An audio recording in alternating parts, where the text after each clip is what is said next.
I would love to tell you how having Ethan took me from being an academic psychologist who was working in nonprofit, who had this kid who was super complex, and what I've learned from him and how his journey really is the backbone of Russell coaching.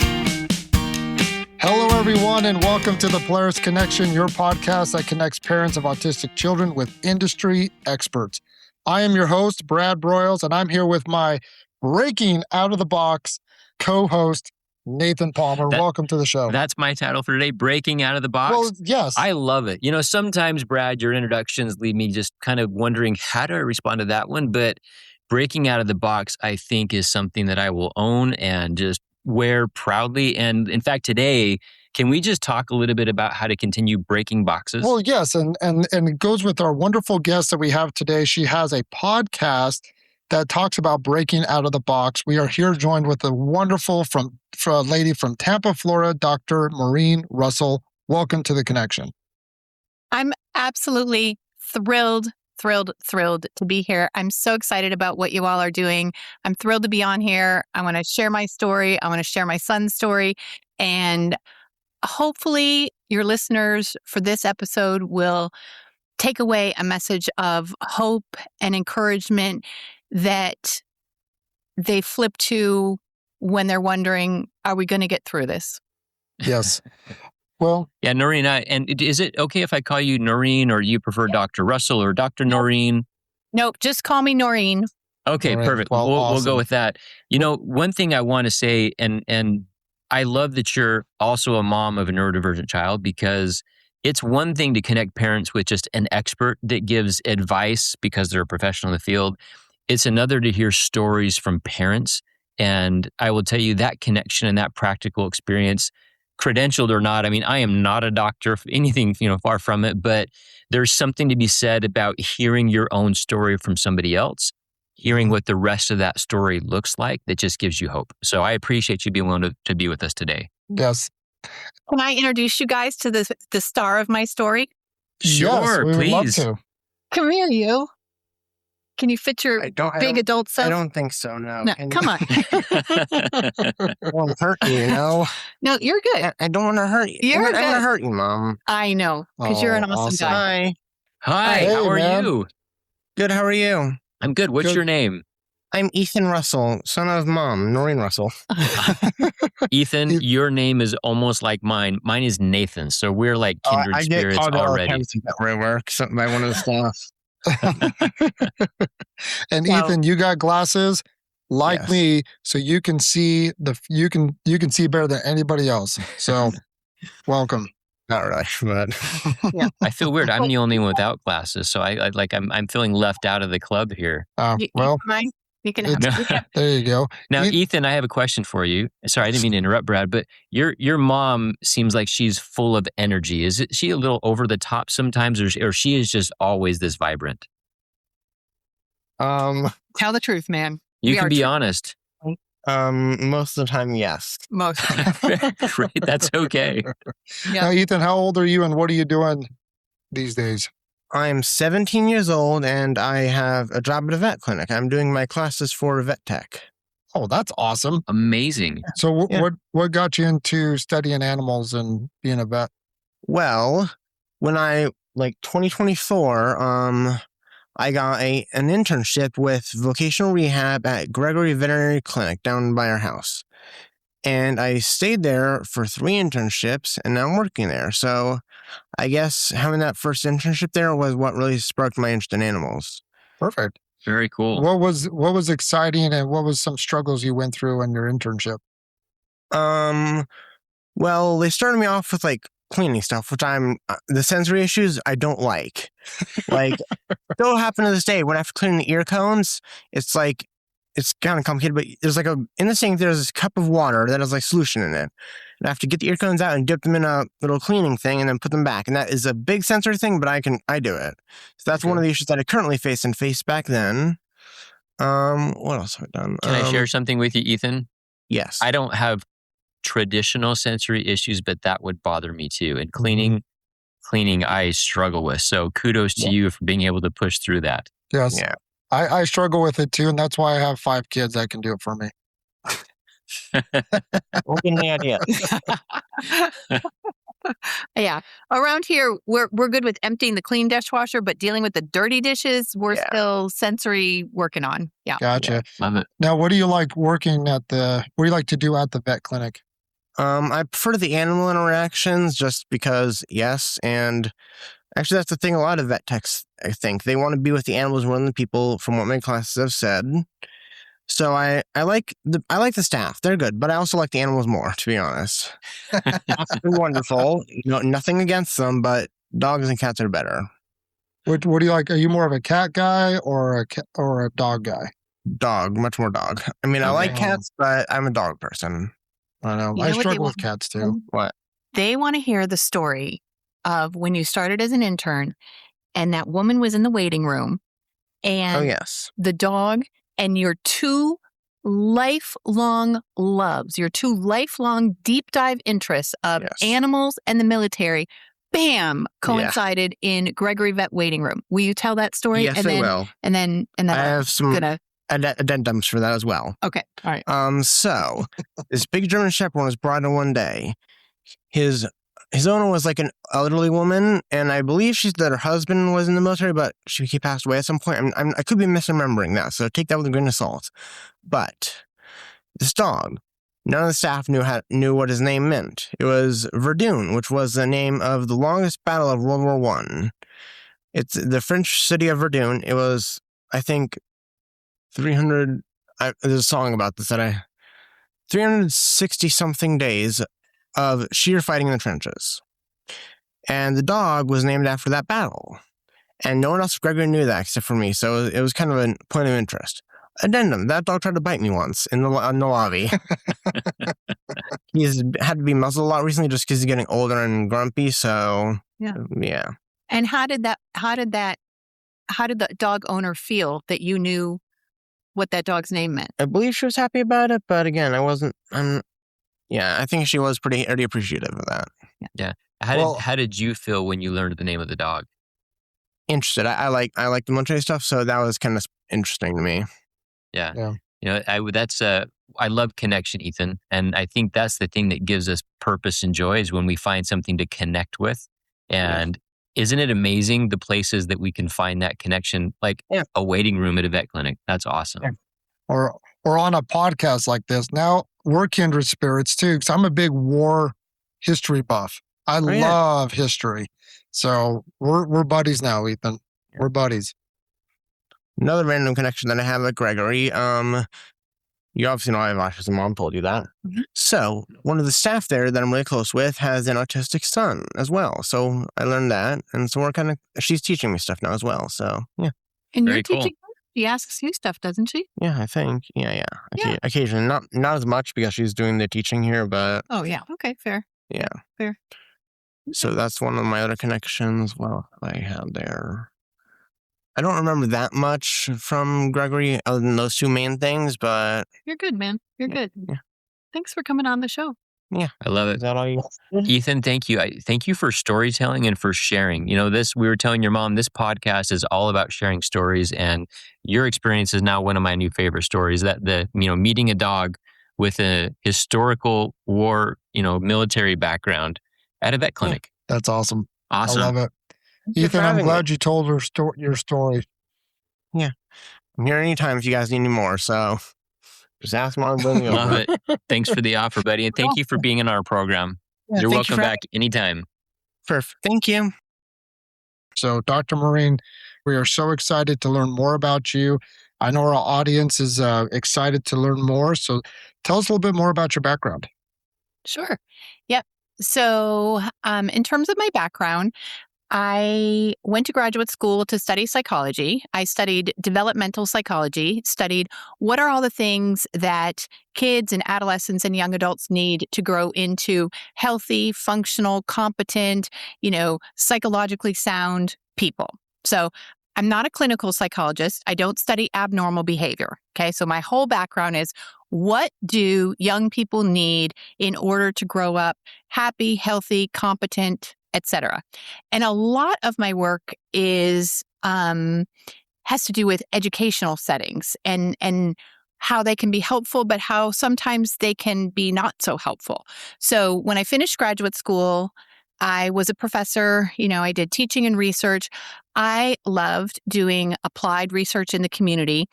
Ended up working in nonprofit for several years, made my first career transition, worked in nonprofit, helped to build youth development programs. Again, same question. What do kids need to grow up, to have self-esteem, to have leadership skills, to have good peer, relationships, right? And I did that for several years. So again, all on the healthy, normal development. How do we create good communities, good families, good relationships, all about relationships. Then I had Ethan. He was super complicated, and I gave up this job I loved when he was about 6 months old. And I'm going to kind of go quickly through the next 5 years. The next 5 years of Ethan's life brought us first, this sensory integration diagnosis from the OT, which is a commonplace for families like ours to start. He received accurately an ADHD diagnosis at 3. And then we also really struggled as a family, but of course, Ethan struggled the most with mood disorder and has the diagnosis of DMDD, which is just like a more severe mood disorder than depression or anxiety. It wasn't until 8 that he was diagnosed with autism. So my son, this amazing human being, does have the diagnosis of ADHD, anxiety, depression, or the DMDD, and autism.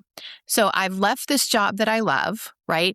And I'm trying to figure out what I'm going to do and how I'm going to help support the family. And I knew a lot of psychologists in the community, and they were saying to me, hey, can you work with this student? Can you help this student? Can you mentor this student? And I thought, I don't know really what you're talking about. They're like, they need coaching. And I kind of turned my nose up as like a scientist and, and I was like, coaching? I don't know. But flash forward 17 years, it turns out that kids with ADHD and anxiety and autism often really benefit from hands-on practical skill building in the areas of executive functioning and study skills, learning skills. So here I am, 17 years after just this kind of explosion of my life. And Russell Coaching is now the largest student coaching practice in the country. And our specialty is complex kids like my son, Ethan, who you met, and helping them to build the skills that they need to go along with their intellectual and academic potential so that they can be happy, healthy, productive, independent citizens. So the two worlds merged. Wow, congratulations. Wow, that's a wonderful, wonderful intro. Now, I am going to not let you off the hook so easily, Doctor, because you said something that I think merits a little bit of attention. You said, we're going to move past these 5 years really quickly, and then we got to the rest of the story. And I will tell you, being a parent, I know what you're talking about with the 5 years, and they are anything but quick.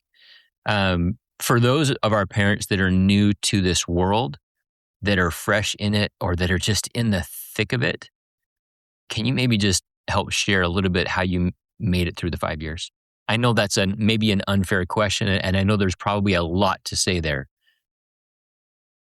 Those 5 years are really the first 10 years of Ethan's life, but especially those first 5 years are really hard to think about. And I'm going to share with you just honestly and authentically what it was like. We were very fortunate that I was occasionally able to have help at home. I was working from home at this time. My husband was working a full-time job out of the house. And I did occasionally have some help from a nanny. But Ethan, very early in life, like during his first year of life, developed such severe eczema that he looked like a third-degree burn victim, okay? Wow. I'll show you the pictures when I come to Arizona, but his entire face was covered with this weeping infected eczema, as were other parts of his body. So that's how we started life, and he was very dysregulated. So I think a lot of your parents will relate to, this wasn't a child who was going to nap by himself. This wasn't a child who was going to sleep through the night. He was sensory dysregulated because of his discomfort from the beginning. I wore that child, and he became just a part of my body. Okay? I had his sister 19 months later. I'm going to share this story because if my experience can help someone else feel better, it will be worth it. When I had that baby and we had someone to come in and help for just a couple weeks, because Ethan needed me and needed someone who understood him and his psychological makeup, I had to have this mother's helper person feed my newborn baby because Ethan needed me. The intention was this person would spend time with Ethan and let me bond with the baby. We couldn't do it because Ethan needed me. He was so dysregulated. So those first 5 years are full of moments like that where I was just on call 24/7. He did not sleep independently. He, had a very unusual diet because from the eczema, he developed food allergies. He was on prescription formula until he was 4. The mood dysregulation was clear from the beginning, but that son of mine, that brave young man who you just met, was also threatening self-harm at age 5. So for parents who are listening thinking, gosh, she looks like she's put together this morning, or, that sounds like a great story. It's a story of we can do hard things and love wins, but it was not easy. And I appreciate you sharing that. I know why you glossed over it. And I think the reason I wanted to hit back is because it is so easy when you're in the thick of it to lose sight of possibility. And had you not had your son come on first, I don't think I would have gone there, but he is such a wonderful young man, full of potential and doing things that what we are asking in the early stages, what's my child's future going to look like? And so the reason I wanted you to share is because that contrast, hearing who he is now, knowing, again, I know why you skipped it, but I wanted you to highlight your experience is just like so many others out there, and there is hope and there is purpose. Doctor, you asked us before the show started, where'd the name Polaris come from? And I told you I'd seen this picture of the night sky in time lapse, and the stars kind of all streaking around. It looked like a sea of chaos, and there right in the center is this fixed point, the North Star or the Polaris star. We wanted to be that thing that people could rely on. And whether it's a podcast or whether it's your child or your family, knowing that there's something to look to hold on to, that story, that connection, that's what pulls us through. So thank you for sharing and for just letting parents know there is the next chapter, and it's beautiful. And I can't wait for parents to be able to get to that side. There's no shortcutting the road through, but there is the road beyond. And thank you for highlighting what that looks like for us. Well, and Doctor, I'm curious, as you were going through this early stage of not only being a new mother, but then being a new mother with some pretty demanding children that needed some very specific care that only you could provide, what was your big motivation through that process? Can you tell us some wins that you're like, wow, I see a little bit of light at the tunnel? Like if you can just kind of go back to that moment. I know, again, like Nathan said, I know why you wanted to gloss over it, but I feel like our audience can really benefit. What were some wins that you saw through that process that gave you like a little bit of hope through that for our audience that are probably feeling the same way right now? It is truly so hard. It is. And I'm glad you're asking me about it because I'm happy to share. I think our wins during that time were finding the people at his preschool. He went to Lake Mag Christian Preschool. And no, not everyone got it. We didn't even have an autism diagnosis at that point. We just had this extremely high needs child who was still bottle fed, who needed skincare during the day, he really is the most ADHD child you will ever meet. But there were people there who didn't understand, but they loved, right? And they were willing to learn. And so finding those people and relying on them and building a connection with them and being vulnerable with them about our difficulties was a huge win. I think a second thing that I had to learn very early on was, and I'm just, again, going to speak authentically, nobody else was going to understand our story. Nobody else was going to live our unique story of eczema, food allergies, bottle feeding, extreme ADHD, and mood dysregulation. Nobody was going to live that story. So I couldn't look around and say, what are the other preschool mommies doing? What are the best-selling parent books telling me, right? And I felt lost all the time. But the win was when I finally said, I am going to become, and I'm going to borrow your terminology here, I am going to become the North Star for my family. I'm going to figure out what works for us and what works for this child. And this is where my kind of contrary independent streak came in handy, right? Like I wasn't going to fit us into the box. I was going to find whatever we needed for us. And so I think that was a second win, was becoming comfortable with doing it our way. And the third win was pushing through to find professionals who got it. And there were a lot of professionals who did not get it. There were people who told me he does not have autism, right? There was somebody who told me, oh, it wouldn't matter if he had autism or not. It doesn't change the treatment. I mean, but pushing and pushing to find the professionals, medical professionals, therapists who I felt in my heart and soul and mind connected with our story. And that was the third win, was starting to put together the team that stayed on Ethan's journey with me. Well, and thank you for sharing that, Doctor. And you can see that there's a community that needs to support these wonderful kids. And I love how you said, "Hey, I had to become the North Star for my child's life." And I'd like to invite all those that are listening, please drop us a line of how you are the North Star for your child's life, and things that you can share with our wonderful audience of how you can help navigate them through this, this autistic journey. Yeah. And listen, finding the solution versus being the solution is so much more empowering when you realize how much influence you have. And that at the end of the day, you don't need to be anything other than a stellar parent and support. And that by itself is enough. Now, Doctor, you've hinted at a couple of things. I want to shift a little bit into a little more of the, I don't want to say analytic, but some of the nuance between these terms you keep giving, and the word salad. I mean, if I had to give the whole acronym for your son, it would be the ADHD DMDDASD child, right? And there's so many more we could add to that. But you've been dancing around these little intricacies of ADHD versus autism, and they got it right or they asked the right questions.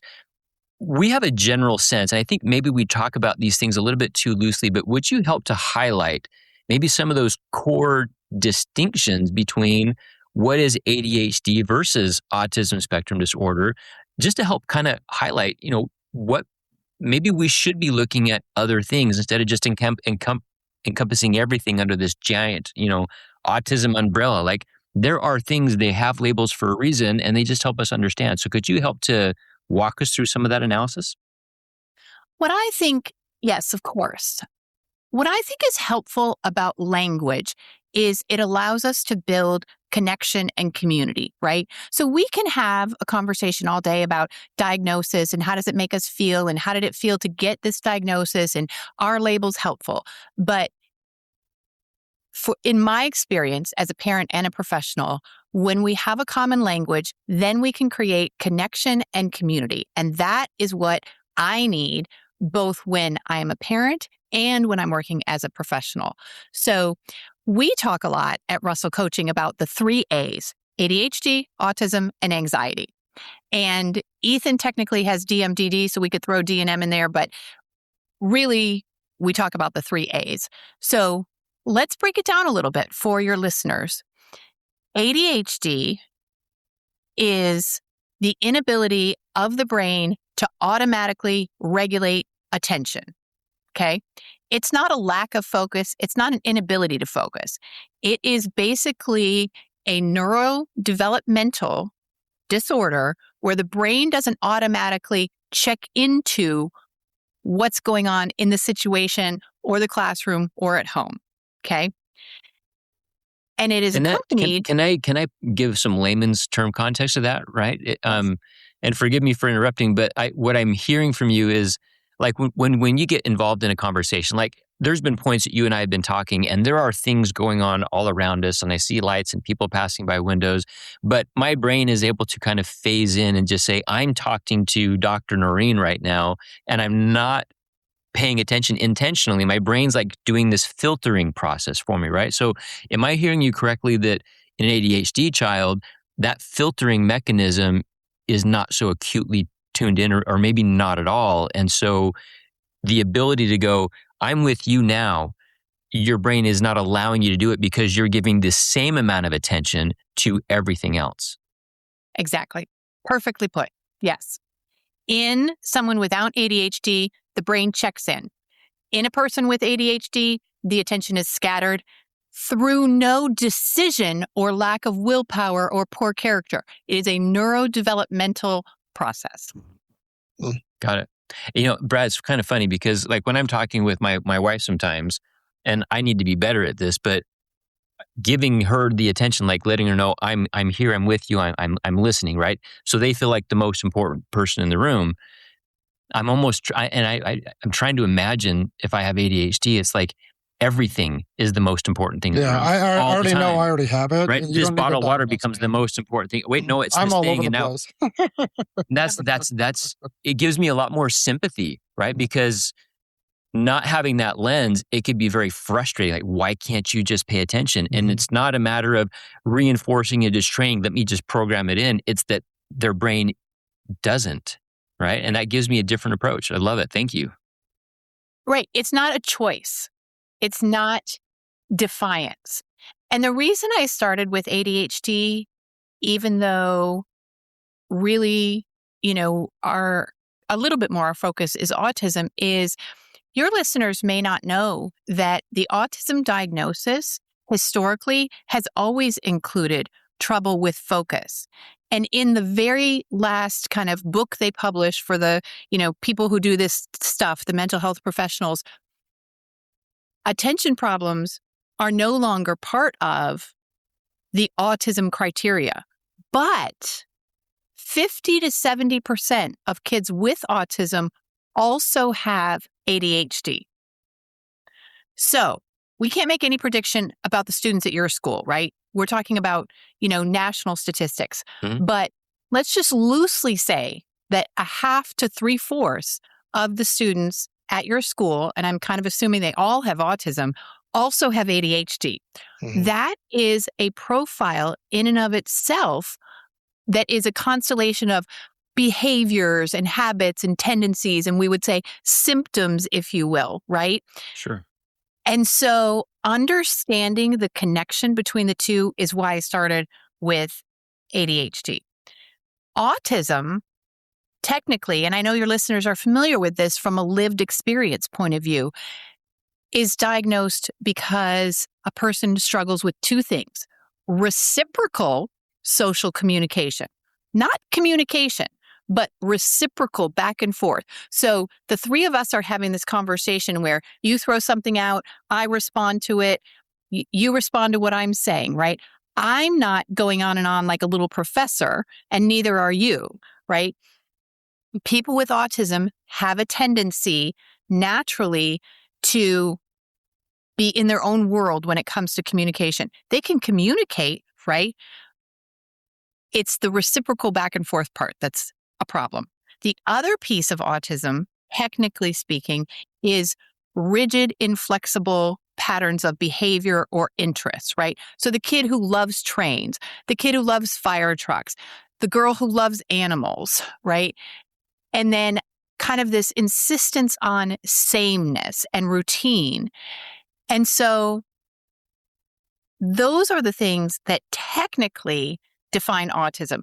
But then, as you guys know, there are so many other things that often go along with the autism profile, these sensory issues, emotional dysregulation. But this is where, I do I'm not going to climb on my soapbox. I don't have a soapbox, but I want to say it is important for us to stop thinking in the boxes of ADHD, anxiety, autism, and start thinking about each child's individual complex profile. Yeah, no, I love that. It's interesting because, as you were talking, I'm kind of visualizing in my mind that, traditional dialogue is we're road mapping, right? We're seeing this road, we're building it, we're seeing where it's going, knowing it can pivot and change. And so we're navigating this journey and we're charting it together versus I have my road. And so long as you're on it, I see you. But when you're not, I don't. Well, and that's why you have these boxes. It's so easy to put people in a box because you're like, okay, you fit this box, you're in this mold. Here's the antidote for that box. This is what we do. But when you say like a profile, in my mind, I'm visualizing like, okay, it's like almost like a buffet in a way. Like you have all these different things. We're going to put this all together. Now, how are we going to use all this stuff together? Can you explain more about profiling? This is how I think of it. And when I'm doing my professional work at Russell Coaching, we do a pretty intensive intake. We take a look at what's the child's physical health background? What is their educational story, right? What are their diagnoses? And ultimately, what I want to get at is what are these child's strengths, right? What are the things they're great at? For Ethan, those were his oral abilities, his speaking abilities, his reading abilities, and his kindness and curiosity. Those are his strengths. They have been his strengths since he was born. Then we want to look at values, right? What's important to this child? What's important to Ethan is relationships. What's important to Ethan is kindness. What's important to Ethan is about learning, right? So we have his strengths, we have his values, and then we do an executive functioning profile. Which executive functioning skills are strong and which executive functioning skills are weak?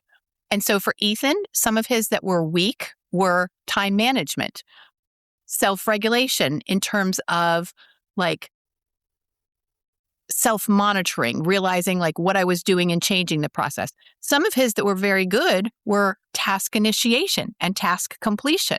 Okay. So executive functioning. And then after that, it's other things, is there anxiety? Is there depression? Are there learning differences? So when I get done with an intake at Russell Coaching, I've got this full-fledged profile in a really positive way of what has this child experienced? What do they bring to the table? What do we need to know about them? What does the coach that I match them with personally need to know about them? And we never want to lose sight of what are the strengths and the values, right? Because our kids aren't autistic kids, right? They are people, full-fledged human beings. Mm-hmm. Oh, I love it. In fact, we had a guest on recently, Dr. Barry Prezant, that kind of held the position there are no autistic behaviors, there are only human behaviors. And we express them for different reasons, right? But that's the joy. And there's an excitement, but there's also an anxiety that goes with what you just said. Because if I can just classify, doctor, speaking frankly, as my child is ADHD, and these are the rules of ADHD, yes, I have a plan, right? Because we can work in this system of rules. And if we also have autism, great, I can work in this system of rules. And it bucks convention to say, throw that all out. And each child is a puzzle to be solved. And you can either look at that with anxiety going, man, I don't know how to fit this together. Or you can approach it with curiosity and excitement of, I can't wait to solve this riddle and see where that journey takes me. It's a treasure hunt versus, a labor of fear. Well, that's why I love what we do, right? Because it is like a treasure hunt all the time. Everybody, like you said, doctor, is unique. They have their own unique profile. They have their own unique interests. They have barriers and excitement and talents and struggles. And it's fun to get to know all these wonderful people on an individual basis and connect. That's, again, goes with the connection, right? Well, it's why we, at our school, we threw out the standard IEP because in our experience, and it may be different in different states and different districts, but it was always about the deficiencies. What are the accommodations? It was always focused on what's wrong, what's wrong, what's wrong. And when you hyper-focus on the problems, all you see are the problems. And so it's like the tree in the woods, right? You only see that one tree. So we replaced it with an SEP. We call it a student empowerment plan. And the very first section is, what are their proficiencies and how are we addressing their curriculum journey to fit and develop those proficiencies? Because if we don't have the dual approach, we miss the broader stories. I can't thank you enough for jumping on your soapbox while we're breaking boxes. I want to breaking out of the box too. Let's break that box too. I want to ask you a very specific question, and I've been waiting the whole episode. I didn't prep you on this before. There is a term and it's a phrase, and we use it loosely, and even I use it from time to time. And before you go, Nathan, he's been so excited to ask you this question. He's been bugging me like all morning long. He's like, I can't wait to ask Dr. Norrine Russell this question. All right, and I'm waiting to now because you finally just hit on it. The phrase executive functioning is out there everywhere. And I'm just going to be honest and speak for what I think is most of our listeners. I really don't understand what that means. I have a general idea, but can you really tell us, because I know you specialize in this, what is executive functioning and how do I foster and build it? Okay. You ready? Please. I'm buckled up. One of the things that when I was teaching at the college level, students always said is, you are good at breaking things down. So I know I use jargon and all that, but I'm going to break this down for you and you are going to get it and you are going to walk it when you go into school this afternoon and next week. Executive functioning just means certain life skills. It's a new phrase, but what it is, what does executive functioning mean, is something we all know. It's planning, prioritizing, organization, time management, task initiation, task completion. We call them executive functioning skills because if you think of somebody who is in an executive position in work, they're in charge of the plan, right? They're in charge of the priorities. The executive is in the top seat, really with that bird's eye view, directing the overall flow of things. So somebody out there, wasn't me, decided this is a really clever metaphor for the brain, right?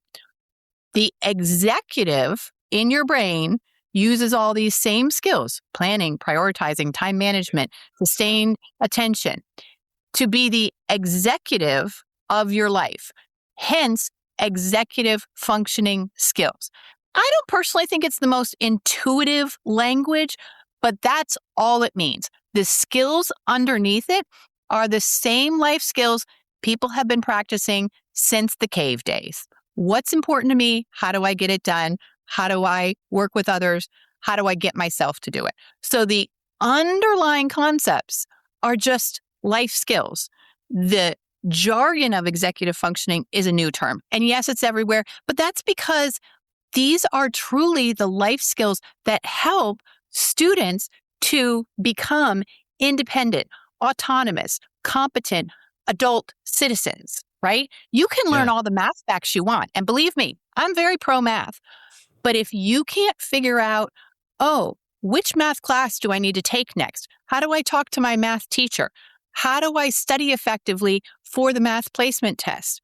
How do I apply these things? Knowing stuff isn't the same as knowing what to do.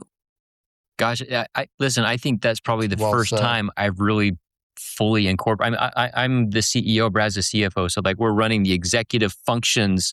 I never paired it with that. No. But you're saying internally in our minds, we have this, invisible executive that's managing the system. And you're right. If I took the head off an organization and just let it run, it's going to be unmitigated chaos. And yes, there's going to be pieces where they can execute tasks. So even when you're saying life skills, you might have a child that can do skills, but the question is, are you doing them in the right order or at the appropriate time? Or are you mapping the structure to get a broader task accomplished rather than just the minute task, right? It's that communication across all these different divisions in our life that make it cohesive and structured. That's awesome. Yeah. Okay, that makes a lot of sense. Now you can sleep a lot better. Yeah, and it's sorry, now you've got my brain spinning, right? Because our whole theory on approaching education is that it's not rote mechanical, right? It is developmental. And so that is as much a key to a child's success in developing as any base core, the 5 areas of academics, the math, reading, writing, science, social studies. Executive functioning is not there, but if you don't learn that skill, you're never going to be a successful adult. So at Russell Coaching, you guys focus on building and developing those skills. It's not just let me be a math tutor. It's really you're a life coach tutor. Yes. Yes. Can you give us some examples of how you can improve your executive function? I'm asking this as a curiosity. Asking for a friend, right? Yes. I have a friend that needs help. What would you recommend? Okay, so we're getting to know each other and you know me by now. The first thing I'm going to say is we need to know for that friend or for that student or for ourselves, what are your strengths and weaknesses? We use a model by Dawson and Guar from the Smart But Scattered book that has 11 executive functioning skills. Myself, you know what my great skills are? Planning, prioritizing, time management, and organization. My weak skill, flexibility. I have the lowest possible score in flexibility. You can imagine that was not very helpful as a parent to 2 kids with autism, right?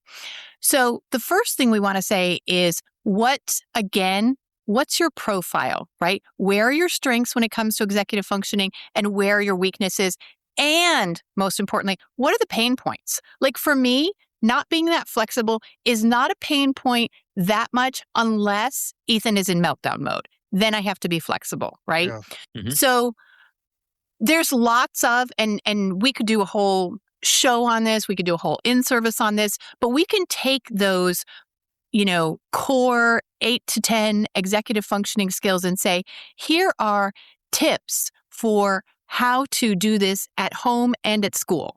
Okay, hang on. I'm going to stop you right there. I accept your invitation. You're coming back for a second show, and we are going to do that because with the time we have left, we can't. I know. But I can tell you that dialogue is one that every one of our listeners would love to have. And the first thing that's popped into my head, Norrine, when you said you took the profile is well, yeah, how am I going to give my child something I haven't developed in myself?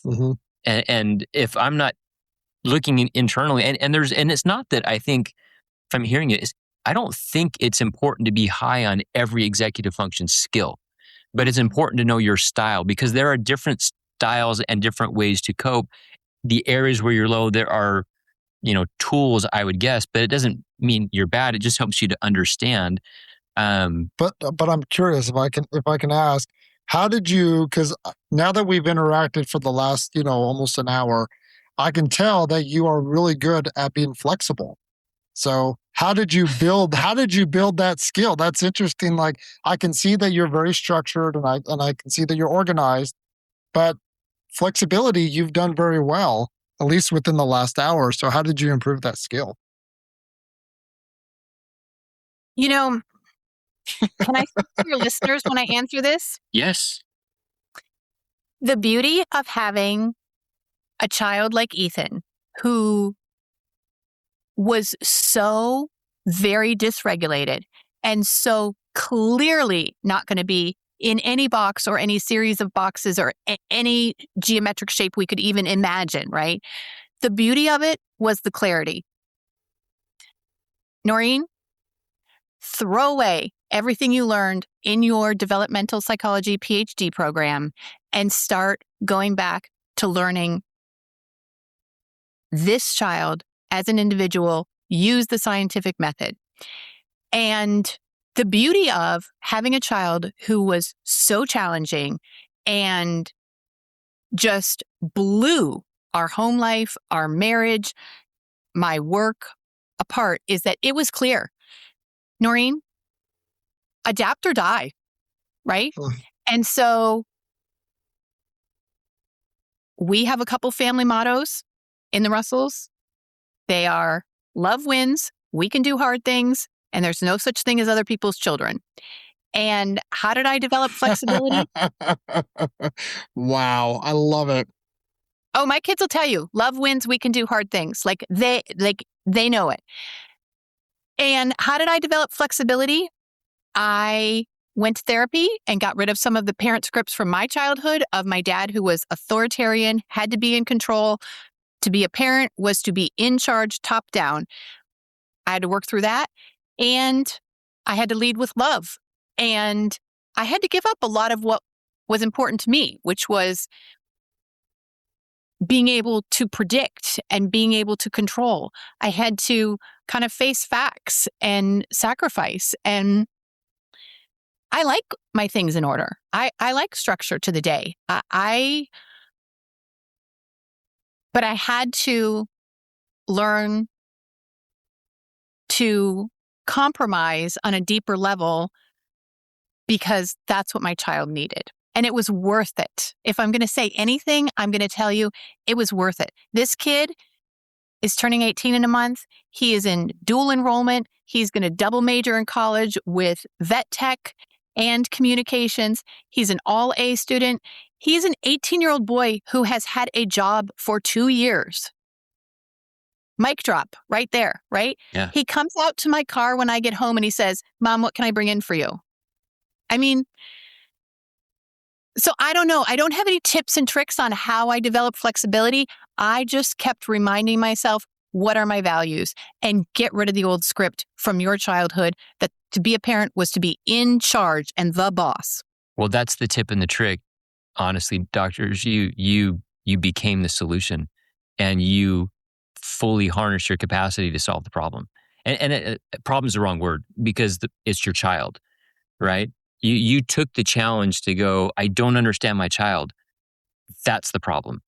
I need to understand my child. And that you call it the scientific method. I love the programmality of that because you're essentially going, there is a solution. There is understanding. My child is a person. So it's not this unknowable thing. I can discover every nuance and you made a practice out of it and you became stronger. And so the message really, I think, for parents is if you're not strong enough to face the problem, that's okay. Get stronger. And you have the tools and the resources out there to do that. And you can, and you both come out of that stronger. I love it. And get your team. Mm-hmm. Yep. Well, and again, that's what we kind of hope with the Polaris Connection is we want to be part of that team, right? We want to have that team approach because like you said, it takes a village to raise these wonderful kids. And Ethan, what a great man he is. You know, what a great, great, great kid. As we kind of wrap up, I'd like to know a little bit more about Russell Coaching. If our audience joins, what would they expect being part of your program? How do they get involved? Give us a little bit more. And then things that you're working on too. So you can just embrace our audience and let us know kind of new things that you're rolling out. Thank you so much. Yep. So one of the things I'll say is you can find out information about us at russellcoaching.com. Russell, 2 L's, 2 S's, 2 L's, or just type my name, Norrine Russell, into Google search or ChatGPT or whatever AI you're using. Come find us on our website. We have a blog that has all 11 executive functioning skills and tips and tricks for parents to help their kids develop those executive functioning skills. So come find our blog. I've also been a guest on over 100 different podcasts, and those are listed on the website. So if you're like, gosh, what do I do with my kid who's lying to me all the time? What do I do with my kid who is refusing to go to school? What do I do with my kid who cannot get dressed in the morning? Come listen to one of my podcasts. I just invite you to do that. Not that I have all the answers or that I have any better answers than anyone else, but I have answers that are rooted in connection and relationship. And then follow us on Instagram for, inspiration and hints and the latest research. And on Instagram, we're Russell Coaching LLC. And if you want to talk to me, you can book a phone call with me for any reason on our website. Wonderful. Well, we're going to leave all those resources on our page as well. So for our audience, if you want to click on it, reach out to Dr. Norrine Russell. You're a wonderful person. You made my life a lot better. So thank you for being here today. Yeah, and we will have you back soon for part 2, Executive Functioning Roadmap with Dr. Norrine. So that's something I can't wait to do. And for listeners, expect that in the near future. So we'll be putting that together shortly. Yep. Well, and thank you everyone for making us part of your day. Please don't forget to subscribe so you never miss a conversation that inspires connection. We want to give a great shout out to our producer, Jesse Palmer, and our wonderful marketing director, Dallin Davis. Until next time, let's do some good.